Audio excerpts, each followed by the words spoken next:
Hi, welcome to Lash Class. BA English fourth semester പോയട്രിയിലെ model question പേപ്പറാണ് നമ്മൾ നോക്കുന്നത്. യൂണിവേഴ്സിറ്റി സിലബസിലെ വെയിറ്റേജ് അനുസരിച്ചുകൊണ്ട് ഏതൊക്കെ ചാപ്റ്റേഴ്സ് ആണ് ഇമ്പോർട്ടൻ്റ് ആയിട്ട് വരുന്നത്, അതുപോലെ നമ്മുടെ ക്വസ്റ്റ്യൻ പേപ്പറിന്റെ പാറ്റേൺ എങ്ങനെയാണ്, ഈ ക്വസ്റ്റ്യൻസ് എങ്ങനെ ആൻസർ ചെയ്യാം എന്നീ കാര്യങ്ങളാണ് നമ്മൾ ഡിസ്കസ് ചെയ്യുന്നത്. അത് നമ്മൾ യൂണിവേഴ്സിറ്റി സിലബസിലെ വെയിറ്റേജ് നോക്കുമ്പോൾ നമുക്ക് ഫസ്റ്റ് മൊഡ്യൂളിൽ 3 ചാപ്റ്റേഴ്സ് ആണ് വരുന്നത്. ഈ 3 ചാപ്റ്റേഴ്സിന് നമുക്ക് 17 മാർക്കാണ് വെയിറ്റേജ് വരുന്നത്. ഇതുപോലെ നമുക്ക് സെക്കൻഡ് മൊഡ്യൂളിൽ 5 ചാപ്റ്റേഴ്സ് വരുന്നുണ്ട്. ഈ 5 ചാപ്റ്റേഴ്സ് നമുക്ക് 18 മാർക്കാണ് വെയിറ്റേജ് വരുന്നത്. അപ്പോൾ ഏറെക്കുറെ സെയിം തന്നെയാണ് നമ്മളിവിടെ കാണുന്നത്. ഇനി തേർഡ് മൊഡ്യൂളിൽ നമുക്ക് 5 ചാപ്റ്റേഴ്സ് തന്നെയാണ്, അതിൽ നമുക്ക് 17 മാർക്ക് വെയിറ്റേജ് വരുന്നുണ്ട്. അതുപോലെ ഫോർത്ത് മൊഡ്യൂളിലും നമുക്ക് 5 ചാപ്റ്റേഴ്സ് ആണ്, അതിന് നമുക്ക് 18 മാർക്കാണ് വെയിറ്റേജ് വരുന്നത്. അപ്പോൾ ഏറെക്കുറെ എല്ലാ മൊഡ്യൂളിലും നമുക്ക് 17-18 മാർക്ക് എന്ന രീതിയിൽ ഈക്വൽ ആയിട്ട് തന്നെ വെയിറ്റേജ് വരുന്നുണ്ട്. പക്ഷെ അങ്ങനെയാണെങ്കിൽ നമുക്ക് ഫസ്റ്റ് മൊഡ്യൂൾ നമുക്ക് 3 ചാപ്റ്റേഴ്സിൽ നിന്നായിട്ടാണ് നമുക്ക് 17 മാർക്കിന്റെ വെയിറ്റേജ് വരുന്നത്. ബാക്കിയുള്ള മൊഡ്യൂൾസിൽ നമുക്ക് 5 ചാപ്റ്റേഴ്സ് ഉണ്ട്. അങ്ങനെ ഓരോ ചാപ്റ്ററിന് വെച്ച് നോക്കുമ്പോൾ നമുക്ക് അങ്ങനെ ഫസ്റ്റ് മൊഡ്യൂളിനകത്ത് കുറച്ച് കൂടുതൽ ഇമ്പോർട്ടൻസ് വരുന്നത് നമുക്ക് കാണാൻ വേണ്ടി സാധിക്കും. അങ്ങനെ നമുക്ക് ഒരു എസ് എ ക്വസ്റ്റ്യനോ അല്ലെങ്കിൽ 1-2 പാരഗ്രാഫ് ക്വസ്റ്റ്യൻസ് എങ്കിലും നമുക്ക് ഫസ്റ്റ് മൊഡ്യൂളിലെ ചാപ്റ്റേഴ്സിന് പ്രതീക്ഷിക്കാവുന്നതാണ്. അങ്ങനെയാണെങ്കിലും നേരത്തെ പറഞ്ഞതുപോലെ എല്ലാ മൊഡ്യൂളിലും ഏറെക്കുറെ ഈക്വൽ വെയിറ്റേജ് ആണെന്നുള്ള നിലയ്ക്ക് എല്ലാ മൊഡ്യൂൾസും നമുക്ക് ക്വസ്റ്റ്യൻസ് പ്രതീക്ഷിക്കണം. അപ്പോൾ അങ്ങനെ ഒന്നും ഒഴിവാക്കാനും നമുക്ക് സാധിക്കില്ല. ഒരു ഈക്വൽ വെയിറ്റേജ് ഒക്കെ തന്നെയാണ് നമുക്ക് വരുന്നത്. ഇനി ക്വസ്റ്റ്യൻ പേപ്പറിന്റെ പാറ്റേൺ നമുക്ക് വരുന്നത് കഴിഞ്ഞ സെമിസ്റ്റേഴ്സിൽ സെയിം തന്നെയാണ്. നമുക്ക് ഷോർട്ട് ക്വസ്റ്റ്യൻസ്, പാരഗ്രാഫ്, എസ് എന്നിങ്ങനെ 3 സെക്ഷനിലായിട്ടാണ് ക്വസ്റ്റ്യൻസ് വരുന്നത്. ഫസ്റ്റത്തെ സെക്ഷനിൽ നമുക്ക് 3 മാർക്കിന്റെ 10 ഷോർട്ട് ക്വസ്റ്റ്യൻസ് ആണ് വരുന്നത്. സീലിംഗ് നമുക്ക് 24 മാർക്കാണ് വരുന്നത്. അപ്പോൾ നമുക്കറിയാം 8 ക്വസ്റ്റ്യനിൽ തന്നെ 3 മാർക്ക് വെച്ചിട്ട് 24 മാർക്കാവും. 2 ക്വസ്റ്റ്യൻസ് നമുക്ക് എക്സ്ട്രാ വരുന്നുണ്ട്. അപ്പോൾ ഓരോ ക്വസ്റ്റ്യൻ്റെ മുകളിൽ നമുക്ക് ഒരു 1/2 മാർക്കോ 1 മാർക്കൊക്കെ മിസ്സാവുകയാണെങ്കിൽ ഈ 2 എക്സ്ട്രാ ക്വസ്റ്റ്യൻസിൽ കൂടി നമുക്ക് അറ്റൻഡ് ചെയ്യുകയാണെങ്കിൽ അത് നമുക്ക് അഡ്ജസ്റ്റ് ചെയ്തെടുക്കാൻ വേണ്ടി സാധിക്കും. അപ്പോൾ അതുകൊണ്ട് പരമാവധി എല്ലാ ക്വസ്റ്റ്യൻസും ആൻസർ ചെയ്യാൻ വേണ്ടി ശ്രമിക്കുക. ഇനി ക്വസ്റ്റ്യൻസ് നമ്മൾ നോക്കുകയാണെങ്കിൽ ഫസ്റ്റ് ക്വസ്റ്റ്യൻ വരുന്നത് what is the central theme of Rumi's poem grasses. റൂമിയുടെ ഗ്രാസസ് എന്ന് പറയുന്ന പോയത്തിലെ തീം എന്നതാണ് ചോദിക്കുന്നത്. നമ്മൾ ആ പോയത്തിൽ കാണുന്നുണ്ട് സ്ട്രെങ്ത് വേഴ്സസ് ഹ്യൂമിലിറ്റി എന്നൊരു തീമാണ് വരുന്നത്. അതായത് ഈ ഒരു ശക്തിയും അതുപോലെ തന്നെ വിനയവും, ഇത് രണ്ടും തമ്മിലുള്ള ഒരു കോൺട്രഡിക്ഷൻ ആണ് നമ്മൾ പോയത്തിൽ കാണുന്നത്. ഒരു ഹ്യൂമിലിറ്റിയാണ് അല്ലെങ്കിൽ ലാളിത്യമാണ്, വിനയമാണ് നല്ലത് എന്നുള്ളൊരു തീമാണ് ആ പോയത്തിൽ പറഞ്ഞു വെക്കുന്നത്. അപ്പോൾ ആ രീതിയിൽ ഹ്യൂമിലിറ്റിയുടെ ഇമ്പോർട്ടൻസ് എന്ന രീതിയിൽ നമ്മൾ അത് ആൻസർ ചെയ്യുക. ഇനി അടുത്ത ക്വസ്റ്റ്യൻ ചോദിക്കുന്നത് where did the lonely യക്ഷ pass his lonely life. നമുക്ക് മേഘദൂതി എന്നുള്ള ക്വസ്റ്റ്യൻ ആണ് വരുന്നത്. അതിൽ യക്ഷ അയാളുടെ ലോൺലി ലൈഫ് എവിടെയാണ് ചെലവഴിക്കുന്നത് ചോദിക്കുന്നു. അപ്പോൾ നമുക്ക് കാണാം അത് രാമഗിരി ഫോറസ്റ്റിലാണ് അയാൾ ഇങ്ങനെ നാട് കടത്തപ്പെട്ടിട്ട് അവിടെ ലോൺലി ലൈഫ് ജീവിക്കുന്നത്. ഇനി തേർഡ് ക്വസ്റ്റ്യൻ ചോദിക്കുന്നത് how is an ode different from a sonnet. ഒരു ഓടും സോണറ്റും തമ്മിലൊരു ഡിഫറൻസ് ആണ് ചോദിക്കുന്നത്. നമുക്ക് ഓട് പഠിക്കാനുണ്ടായിരുന്നത് ode on a Grecian urn എന്നുള്ള കീറ്റ്സിന്റെ പോയമാണ്. സോണറ്റ് നമുക്ക് ദാന്തയുടെയും അതുപോലെ ഷേക്സ്പിയറിന്റെയും സോണറ്റ്സ് പഠിക്കാനുണ്ടായിരുന്നു. അപ്പോൾ ആ ചാപ്റ്റേഴ്സ് നമ്മൾ കണ്ടിട്ടുള്ളതാണ്. ഒരു ഓഡ് എന്ന് പറയുന്നത് ഒരു ലിറിക് പോയമാണ് that celebrates a person, place or a thing. അതായത് ഒരു വ്യക്തിയെയോ സ്ഥലത്തെയോ അല്ലെങ്കിൽ ഒരു വസ്തുവിനെയോ സ്തുതിച്ചുകൊണ്ട്, സെലിബ്രേറ്റ് ചെയ്തുകൊണ്ട് എഴുതുന്ന ഒരു പോയമാണ്. ഒരു സ്തുതിഗീതം എന്ന രീതിയിലാണ് നമ്മൾ ഓഡിനെ കാണുന്നത്. ഇനി സോണറ്റ് എന്ന് പറയുന്നത് ഒരു 14 ലൈൻ റൈം പോയമാണ്. അതായത് റൈമിംഗ് സ്കീമുള്ള 14 വരെയുള്ള ഒരു പോയമാണ്. അതിൽ തീം വരുന്നത് ലവ് ആണ്. അതായത് പ്രണയം ഒരു തീമായിട്ട് വരുന്ന 14 വരെയുള്ളൊരു പോയമാണ് നമ്മൾ സോണറ്റിൽ കാണുന്നത്. ഓഡ് എന്ന് പറയുന്നത് എന്തെങ്കിലും ഒരു കാര്യം സെലിബ്രേറ്റ് ചെയ്യും, ഒരു വ്യക്തിയാകാം, അല്ലെങ്കിൽ ഒരു പ്ലേസ് ആവാം, അല്ലെങ്കിൽ ഒരു തിങ് ആയിരിക്കാം, അതിനെ സെലിബ്രേറ്റ് ചെയ്യുന്ന ഒരു പോയായിട്ടാണ് നമ്മൾ ഓഡ് കാണുന്നത്. അപ്പോൾ അതാണ് അതിൻ്റെ തമ്മിലുള്ള വ്യത്യാസം നമ്മൾ കാണുന്നത്. ഇനി നെക്സ്റ്റ് ക്വസ്റ്റ്യൻ വരുന്നത് for whom is the poem requiescat written. Requiescat എന്ന് പറയുന്നത് ഒരു എലിജിയാണ്, ഒരു വിലാപകാവ്യമാണ്. അത് ആർക്ക് വേണ്ടിയാണ് എഴുതിയിട്ടുള്ളതാണ് ചോദിക്കുന്നത്. അപ്പോൾ നമ്മൾ ആ പോയത്തിൽ കാണുന്നുണ്ട് പോയറ്റിന്റെ ലേറ്റ് സിസ്റ്റർ, പോയറ്റിന്റെ മരണപ്പെട്ടു പോയിട്ടുള്ള സഹോദരിക്ക് വേണ്ടിയിട്ടാണ് ആ പോയം എഴുതുന്നത് നമ്മൾ കാണുന്നുണ്ട്. സോ ആ രീതിയിൽ നമുക്കത് ആൻസർ ചെയ്യാവുന്നതാണ്. ഇനി അടുത്ത ക്വസ്റ്റ്യൻ വരുന്നത് അനെക്ടോട്ട് ഓഫ് ദ ജാർ എന്നുള്ള പോയത്തിൽ നിന്നാണ്. What does a jar symbolise in the poem anecdote of the jar. ഈ പോയത്തിനകത്ത് ജാർ എന്തിന്റെ സിമ്പിൾ എന്നാണ് ചോദിക്കുന്നത്. നമ്മളെ പോയത്തിൽ കാണുന്നത് ഒരു ജാർ എടുത്ത് ഒരു മൗണ്ടൈൻ്റെ മുകളിൽ അല്ലെങ്കിൽ നേച്ചറിൽ കൊണ്ടുപോയി വെക്കുന്നതാണ്. സോ അവിടുത്തെ സിംബലൈസേഷൻ വരുന്നത് ഹ്യൂമൻ ഇന്റർവെൻഷൻസ് ഇൻ നേച്ചർ എന്നുള്ളതാണ്. അതായത് മനുഷ്യരുടെ പ്രകൃതിയിലുള്ള ഇടപെടലുകളുടെ സിമ്പിളായിട്ടാണ് ഈ പോയത്തിൽ ജാർ വരുന്നത്. ഇനി അടുത്ത question why does Leopold Senghor call Africa a pitiable princess. നമുക്ക് പ്രയർ ടു മാസ്ക്സ് എന്നുള്ള പോയത്തിൽ നിന്നുള്ള ക്വസ്റ്റ്യൻ ആണ് വരുന്നത്. അതിൽ ഈ ആഫ്രിക്കയെ എ പിറ്റിയബിൾ പ്രിൻസസ് അല്ലെങ്കിൽ സഹതാപം അർഹിക്കുന്ന ഒരു രാജകുമാരി എന്ന രീതിയിൽ വിശേഷിപ്പിക്കുന്നത് എന്തുകൊണ്ടാണെന്ന് ചോദിക്കുന്നു. സോ അവിടെ പ്രിൻസസ് എന്ന് പറയുന്നത് ആഫ്രിക്കയുടെ റിച്ച് ആയിട്ടുള്ള ഒരു ട്രഡീഷൻ, അവരുടെ ഹെറിറ്റേജ് തുടങ്ങിയിട്ടുള്ള ആഫ്രിക്കയ്ക്ക് ഒരു കൾച്ചർ ഉണ്ട്, അവർക്ക് പാരമ്പര്യമുണ്ട്. അപ്പോൾ അതുകൊണ്ടൊക്കെയാണ് ഈ ആഫ്രിക്കയെ പ്രിൻസസ് എന്ന് വിശേഷിപ്പിക്കുന്നത്. എന്നാൽ അതേ സമയത്ത് തന്നെ പിറ്റിയബിൾ, സഹതാപം അർഹിക്കുന്നതെന്ന് പറയാനുള്ള കാരണം ഈ കൊളോണിയലിസം നമുക്കറിയാം, ഇത്തരത്തിൽ ഈ യൂറോപ്യൻ അധിനിവേശവും മറ്റൊക്കെ കാരണം കൊണ്ട് അവർക്ക് സ്വാതന്ത്ര്യമില്ലാത്തൊരവസ്ഥയിലാണ് നിൽക്കുന്നത്. അപ്പോൾ അതുകൊണ്ടാണ് ഇങ്ങനെ ഒരു പിറ്റിയബിൾ പ്രിൻസസ് അല്ലെങ്കിൽ ഒരു സഹതാപം അർഹിക്കുന്ന പ്രിൻസസ് എന്ന രീതിയിൽ പോയത്തിൽ ആഫ്രിക്കയെ വിശേഷിപ്പിക്കുന്നത്. Then who is the implied addressee in the poem to the Welsh critic who doesn't find me identifiably Indian? അത് സിമ്പിൾ ആയിട്ടുള്ള ക്വസ്റ്റ്യൻ ആണ്. ഈ പോയത്തിനകത്ത് അഡ്രസ് ചെയ്യാറാണ് അല്ലെങ്കിൽ ആർക്കാണ് ഈ പോയം എഴുതിയിട്ടുള്ളതാണ് ചോദിക്കുന്നത്. അത് ടൈറ്റിൽ തന്നെ നമുക്ക് വ്യക്തമാണ്, ടു ദ വെൽഷ് ക്രിട്ടിക് എന്ന് ടൈറ്റിൽ തന്നെ പറയുന്നുണ്ട്. സോ അങ്ങനെ ഒരു വെൽഷ് ക്രിട്ടിക്കിന് ആണ് അവർക്കുള്ള മറുപടി ആയിട്ടാണ് ഈ പോയം എഴുതിയിട്ടുള്ളത്. ഇനി what does A mountain symbolise in the poem bushed?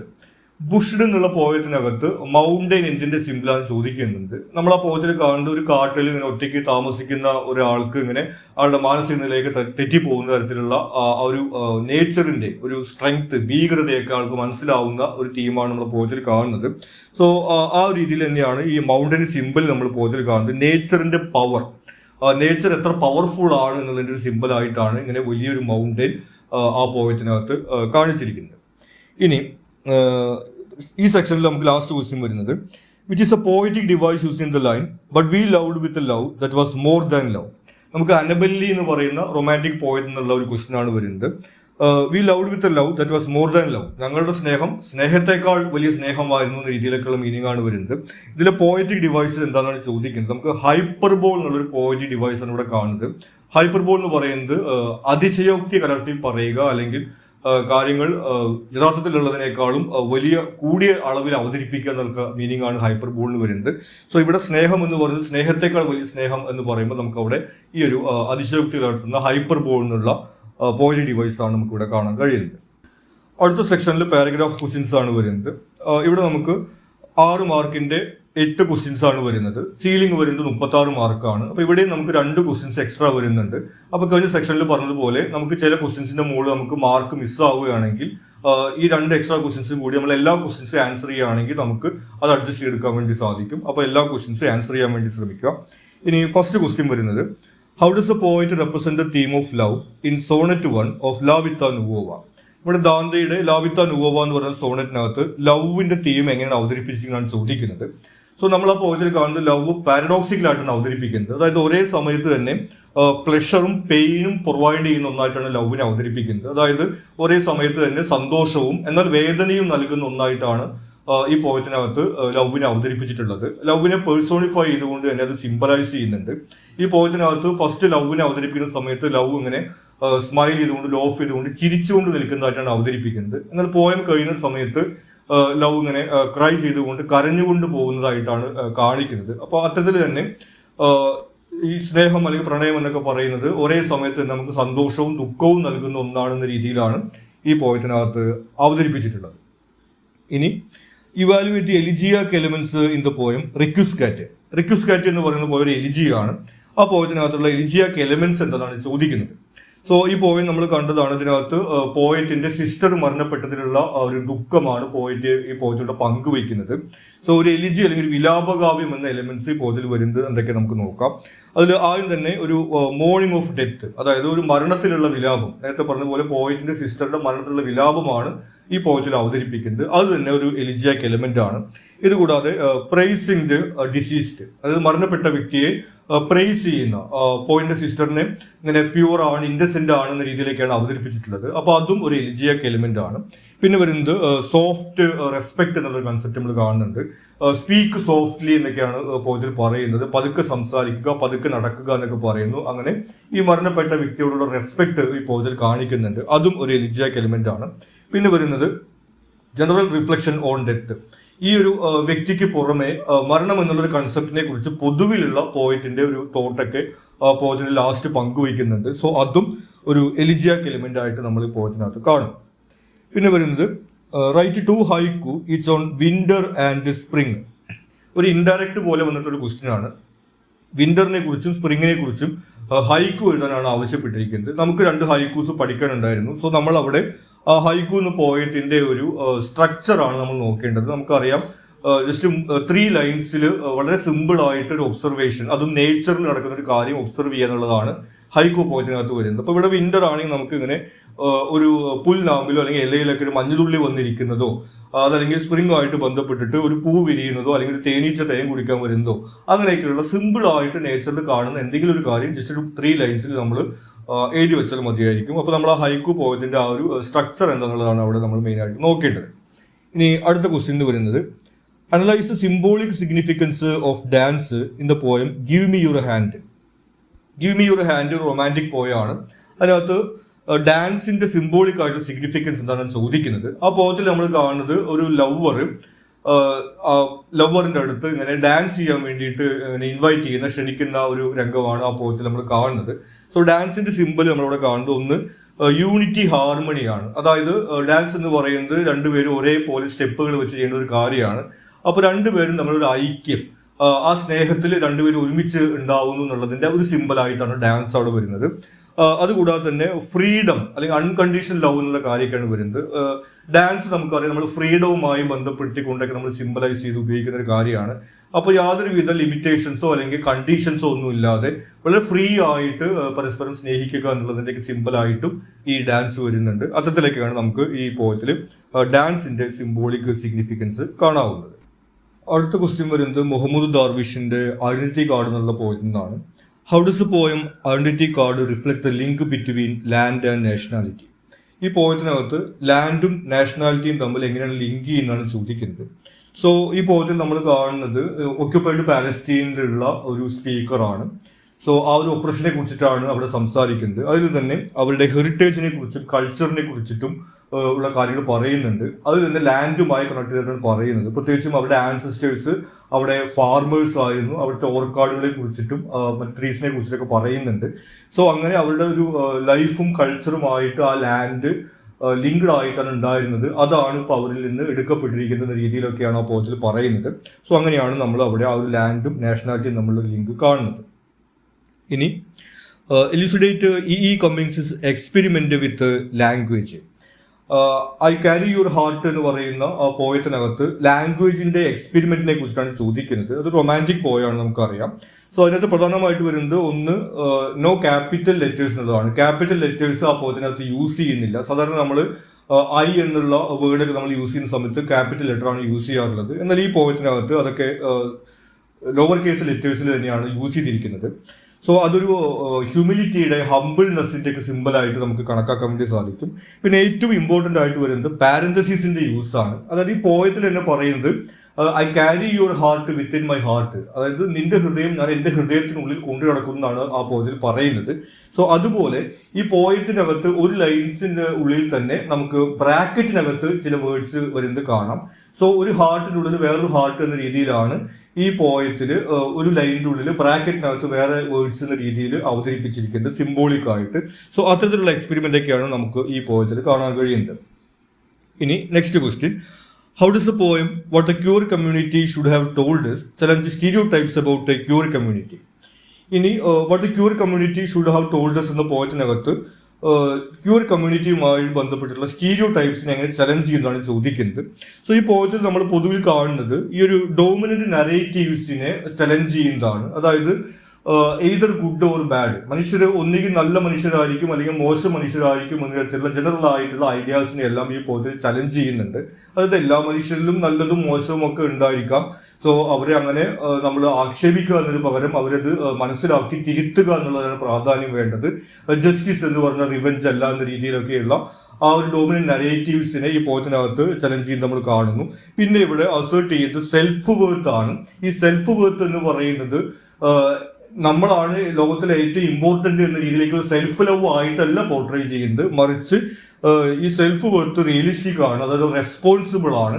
നമ്മുടെ വേർഡ്സിനും ആക്ഷൻസിനും നമ്മൾ റെസ്പോൺസിബിലിറ്റി ഉണ്ട്, നമുക്ക് സൊസൈറ്റിയുടെ റെസ്പോൺസിബിലിറ്റി ഉണ്ട് എന്ന രീതിയിൽ നമ്മൾ സൊസൈറ്റിയുടെ ഭാഗമായിട്ട് നിൽക്കുക എന്ന രീതിയിൽ ആണ് ഈ പോയത്തിനകത്ത് ഈ സെൽഫ് വെർത്തിനെ അവതരിപ്പിച്ചിരിക്കുന്നത്. അപ്പൊ നമ്മൾ സാധാരണ സ്റ്റീരിയോ ടൈപ്പിക്കലായിട്ട് കാണുന്ന സെൽഫ് ലവ് എന്ന് പറയുന്നത് നമ്മളാണ് ലോകത്തിലെ ഏറ്റവും ഇമ്പോർട്ടന്റ്, നമ്മളാണ് ഇമ്പോർട്ടന്റ് എന്ന രീതിയിലൊക്കെയാണ് പറയാറുള്ളതെങ്കിൽ ആ സ്റ്റീരിയോ ടൈപ്സിനെയൊക്കെ ചലഞ്ച് ചെയ്തുകൊണ്ട് നമ്മൾ സൊസൈറ്റിയുടെ ഭാഗമാണ് എന്ന രീതിയിലേക്ക് ഉള്ള ഒരു വ്യൂ ആണ് ഈ പോയത്തിനകത്ത് അവതരിപ്പിക്കുന്നത് നമ്മൾ കാണുന്നത്.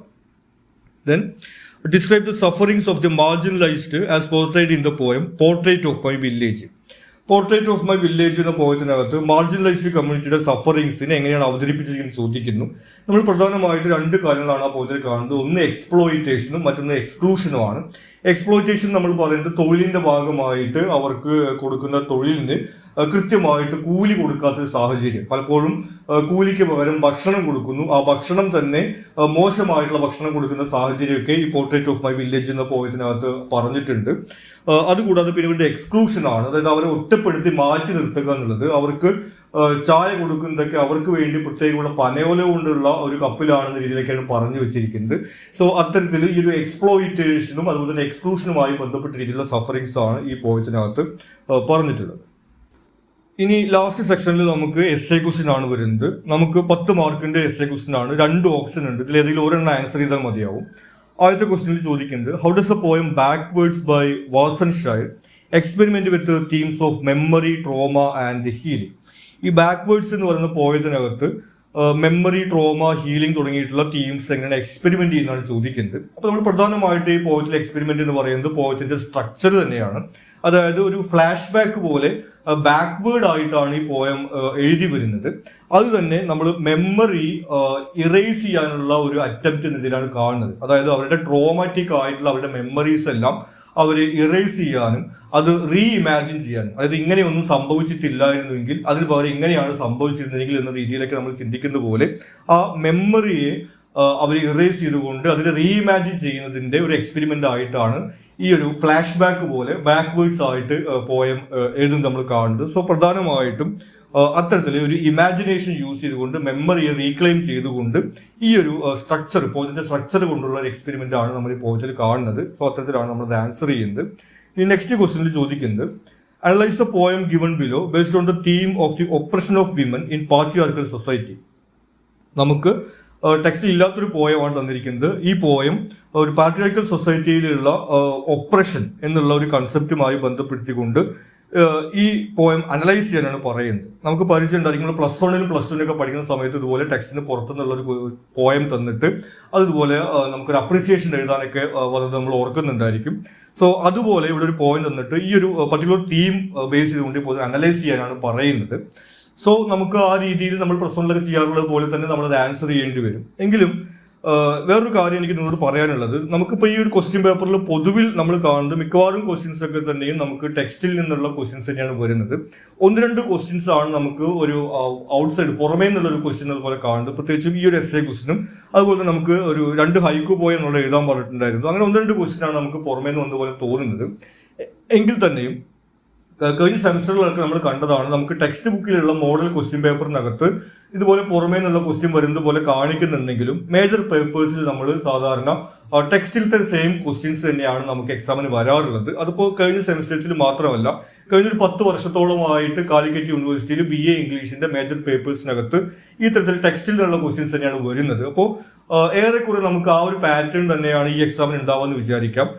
ചിലപ്പോൾ 1-2 ക്വസ്റ്റ്യൻസ് അങ്ങനെ ഔട്ട്സൈഡ് വേരിയേഷൻ ആയിട്ട് വരാം എന്നുള്ളതിന് വെച്ചിട്ട് പ്രിപ്പയർഡ് ആയിരിക്കുക എന്നതിലുപരിയായിട്ട് മിക്കവാറും നമുക്ക് ഈ ടെക്സ്റ്റിലത്തെ ക്വസ്റ്റ്യൻസ് ഒക്കെ തന്നെയാണ് നമുക്ക് ഇതുവരെയുള്ള എക്സാംസിന്റെ പാറ്റേൺ. ഞാൻ നേരത്തെ പറഞ്ഞതുപോലെ ഇത് കഴിഞ്ഞ സെമിസ്റ്ററിൽ തുടങ്ങിയിട്ടുള്ളതല്ല, കഴിഞ്ഞൊരു 10 വർഷമായിട്ട് കാലിക്കറ്റ് യൂണിവേഴ്സിറ്റിയിൽ ഇത്തരത്തിൽ BA ഇംഗ്ലീഷിന്റെ മേജർ പേപ്പേഴ്സിനകത്ത് നമുക്ക് ടെക്സ്റ്റിലെ ക്വസ്റ്റ്യൻസ് ഒക്കെ തന്നെയാണ് വരുന്നത്.